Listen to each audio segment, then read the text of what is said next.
Hello everyone. Today we are going to start chapter 1 of class 12th biology, reproduction in organisms. Under this we will be covering following topics.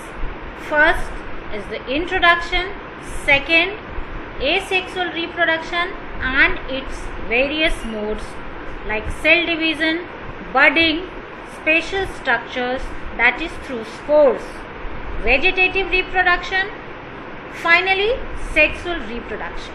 Under sexual reproduction we will be discussing phases of life cycle and events in sexual reproduction. There are 3 events in sexual reproduction, that is pre-fertilization events, fertilization and post-fertilization events. We will be discussing all these events in detail. Starting with the introduction, as we all know, although the individual organisms are mortal, still species continued to exist on the earth over millions of years. How is it possible? It is possible only due to the process called reproduction. Only natural or anthropogenic extinction can affect continuity of species on the earth. So, the main factor which will be responsible for the discontinuity of species on the earth is what? Its natural or anthropogenic extinction. How will you define reproduction then? Reproduction is defined as a biological process in which an organism gives rise to young ones of similar kinds. These young ones are also called as offsprings. Every organism has some definite lifespan. So what is this lifespan?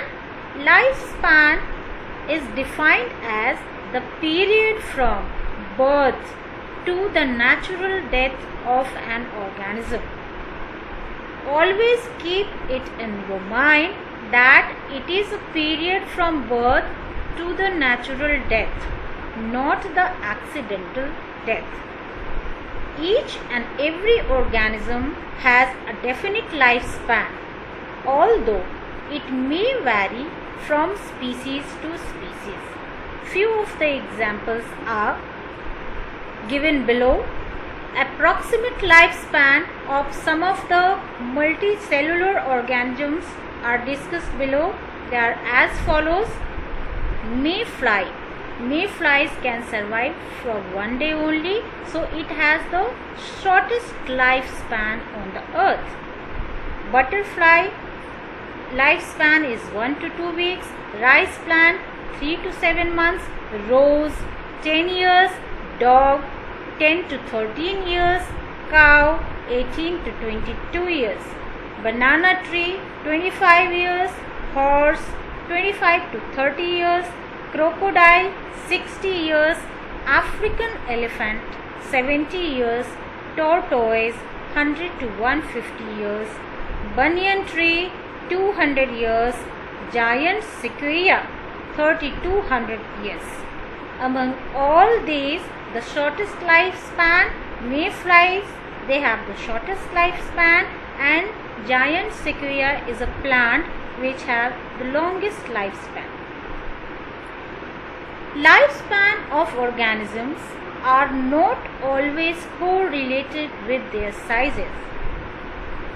How could you say that? By giving few of the examples like crows. Crows lives for 15 years and parrots live for 140 years. They have their lifespan of 140 years and crows have 15 years. Mango tree 100 to 200 years and peepal tree 2500 years. Although crows and parrots are nearly of same size, but they have different lifespans. So it proves that lifespan of organisms are not always correlated with the sizes. Now, what is the significance of reproduction, or why reproduction is important? So the first point, reproduction is essential for multiplication and maintaining the identity of a species. That means we can identify individuals of species only when those individuals will be present in large number. So by reproduction, multiplication and maintenance of the identity of species takes place. Second point is that it introduces variation among the individuals of species. Due to this variation, individuals of species are able to survive under adverse situation. The third point is it is essential to maintain and to inherit the genetic constitution or genetic makeup. It is the reproduction due to which genetic material which carries information is inherited from one generation to the next generation. Now check your concept. So first, by going through these texts, now you can be able to define lifespan. What is lifespan? It is the period from birth to natural death. Is there any correlation between size of organism and their lifespan? No, there is no correlation between sizes of organisms and their lifespan. You have to give example of crows and parrot and mango and peepal tree. What is the reason behind existence of large number of plant and animal species on earth over longer period of time? What is the answer of this?